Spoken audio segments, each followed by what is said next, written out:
Hello नमस्कार, मैं जीवेश मिश्रा और आप देख रहे हैं खबर एक्सप्लोर। मैं आज आरक्षण के मुद्दे पर बात करने वाला हूं। आरक्षण का मुद्दा जोर शोर से चल रहा है। कई नेताओं ने इस पर अपना बयानबाजी भी दे चुके हैं। कईयों का कहना है कि आरक्षण को खत्म कर देना चाहिए और कई नेता कह रहे हैं कि हमारे पूर्वजों का है या फिर कहे तो पूर्व नेताओं का जो दिया हुआ है, जो हमारा संविधान कह रहा है उसके अनुसार से चलना चाहिए। लेकिन देश के आवाज में, देश के मुद्दा में यह बहुत ही हॉट टॉपिक रहा है और गंभीर मुद्दा रहा है कि आरक्षण खत्म कर देनी चाहिए या फिर लागू करनी चाहिए। दोस्तों, इसी मुद्दे पर देश के जाने माने नेता, बिहार के मंत्री, उद्योग मंत्री चिराग पासवान ने इस आरक्षण के ऊपर अपना बयान दर्ज कराया है। उन्होंने साफ कहा है कि आरक्षण को लागू करना चाहिए, आरक्षण को रहने देना चाहिए, आरक्षण को खत्म नहीं करना चाहिए। तो आपको क्या राय है, सुनिए और चिराग पासवान जी ने क्या कहा। देखिए, मैं इस दो बात को एकदम स्पष्ट कर दूं।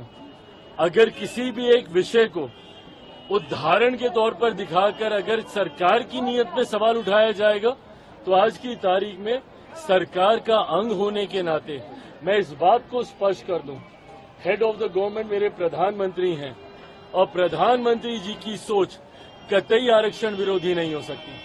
पीछे कुछ दिनों पहले जब अनुसूचित समाज में भी आरक्षण को लेकर मतभेद को पैदा करने का प्रयास किया गया था, सुप्रीम कोर्ट के द्वारा जिस तरीके से उसमें अलग अलग प्रावधान बनाए जाने की बात कही गई थी, उस पर भी मेरे प्रधानमंत्री ने स्पष्ट तौर से कहा था और ये कैबिनेट की मीटिंग में ही इस बात को कहा गया था कि आरक्षण को जिस तरीके से बाबा साहेब भीमराव अंबेडकर ने जो प्रावधान बनाए हैं वही प्रावधान वैसे ही लागू रहेंगे।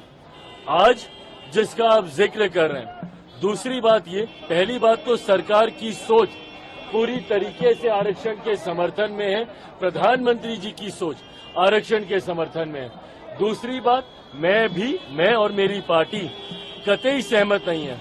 आज जिस तरीके से कुछ पदों के नियुक्तियों के लिए, डायरेक्ट बहाली के लिए सीधा वहां से डिमांड्स मांगी गई है जिसमें आरक्षण का ध्यान नहीं रखा गया है, इस बात के मेरी पार्टी भी पूरी तरीके से खिलाफ है।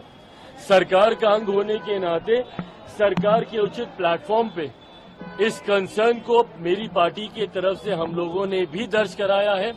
आने वाले दिनों में भी इसके ऊपर मजबूत आवाज हम लोगों की तरफ से उठाई जाएगी।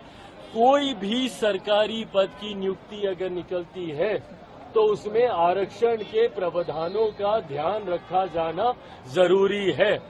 अनुसूचित जाति, जनजाति, पिछड़ा वर्ग का जो आरक्षण जिस तरीके से सरकारी नौकरियों में जिस तरीके से चलता आ रहा है, हर नियुक्ति में इसका ध्यान रखा जाए, ये अनिवार्य है। और अगर ऐसा नहीं रखा जाता है, जो कि आज हम लोग को भी देखने को मिला है, इसके लिए सरकार उचित कार्रवाई जरूर करेगी।